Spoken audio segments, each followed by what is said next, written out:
Spark konferencija za mlade koja je ove godine održana po drugi put u Subotici okupila je srednjoškolce, studente iz različitih delova Srbije kroz predavanja i radionice posvećene temama koje mladima postaju sve važnije u obrazovanju i budućem poslu. Konferenciju su organizovali Mateja Srejić, Marko Popović, volonteri i partneri okupljeni oko udruženja Edu Kompas sa ciljem da mladima približe praktična znanja i veštine koje često ostaju van formalnog obrazovanja. Tokom jednodnevnog programa učesnici su imali priliku da slušaju predavanja o veštačkoj inteligenciji, finansijskoj pismenosti, tehnikama učenja, obradi podataka, kao i o načinima razvoja poslovnih ideja i pronalaženju prvih klijenata. Spark konferencija za mlade je besplatan jednodnevni događaj za srednjoškolce i studente koje organizuje udruženje Edu Kompas Subotica. Udruženje Edu Kompas Subotica je omladinska organizacija koja okuplja mene, Mateja Srejića i mog drugara Marka Popovića.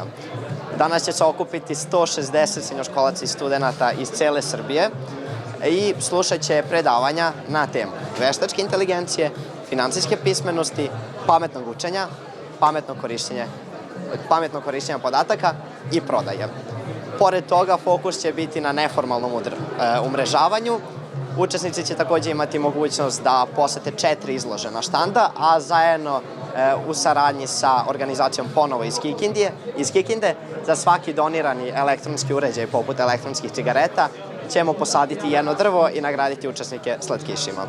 Takođe, veliku zahvalnost bih želeo da prenesem našim partnerima, bez kojih ovaj projekat ne bi bio moguć. Tu su pre svega Evropska unija preko Global Youth Mobilization, takođe OTP banka i IT Subotica 2030. Naravno, veliko hvala i našim volonterima, danas ih ima 12, bez kojih ovaj događaj ne bi bio moguć.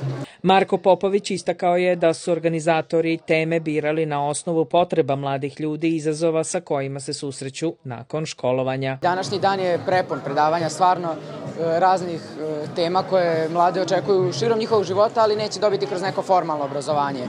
Bilo to tehnike učenja što će im trebati i u formalnom i u neformalnom obrazovanju i životu, kao i teme poput veštačke inteligencije. Veštačka inteligencija je tema koja se danas mnogo spominje širom cele medijske sfere, a mnogi od nas ne znaju da je koriste pravilno, te nam je bio cilj sa tim predavanjem da mladima predočimo i približimo tu tematiku. Ove teme smo odabrali zato što smo primetili da su teme koje su važne, stvarno važne, poput toga kako dobiti klijenta. Naprimjer, jedno od naših predavanja je to kako dobiti svog prvog klijenta za bilo kakve veštine i to je neophodna stvar, a nije nešto što možete dobiti kroz neko školsko iskustvo, već kroz život. Pa pokušamo da pri izboru tema da gledamo šta je to što mladima fali, što im treba, a što neće dobiti iz nekih drugih izvora već. Pretpostavljam da će ovo biti neka tradicija, obzirom da je ovo druga. Tako je, mi se nadamo da ovo postane tradicionalna stvar, dakle prvi put je bila prva stvar, ove godine repriza, a sledeće godine nadam se već tradicija. Jedno od predavanja održala i profesorka srpskog jezika Sanja Babić, koja je govorila o tehnikama organizacije i pametnog učenja, navodeći da se mladi često suočavaju sa problemom pronalaženja važnih informacija i organizacije obaveza. Pa ja ću prvo reći da mi je izuzetna čast što učestvujem na Spark konferenciji. Za mene je ova konferencija važnija od bilo koje druge konferencije. Prvenstveno zato što su tu mladi ljudi, njima najviše volim da se obraćam. Nekako kada radim sa odraslima, to je neka druga priča.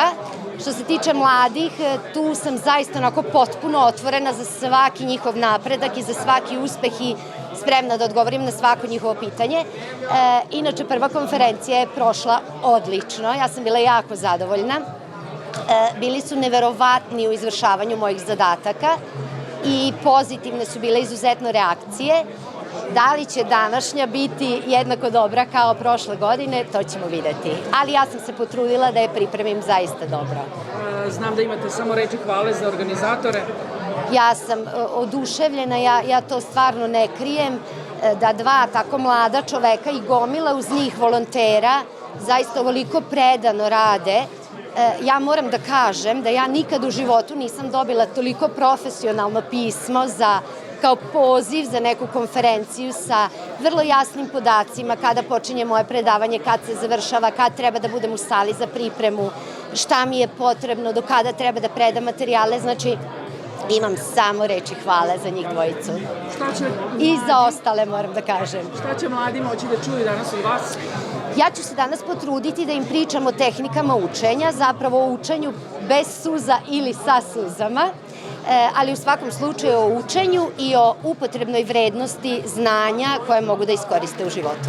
Podršku konferenciji pružila je i inicijativa IT Subotica 2030. Filip Budanović istakao je da ova organizacija godinama sarađuje sa školama i obrazovnim ustanovama u gradu, podsjećajući da je ove godine republičko takmičenje iz informatike za osnovce prvi put održano van Beograda upravo u Subotici. U okviru konferencije organizovana je akcija prikupljanja elektronskog otpada u saradnji sa organizacijom Ponovo.rs, a organizatori su najavili da će za svaki donirani elektronski uređaj biti posađeno jedno drvo.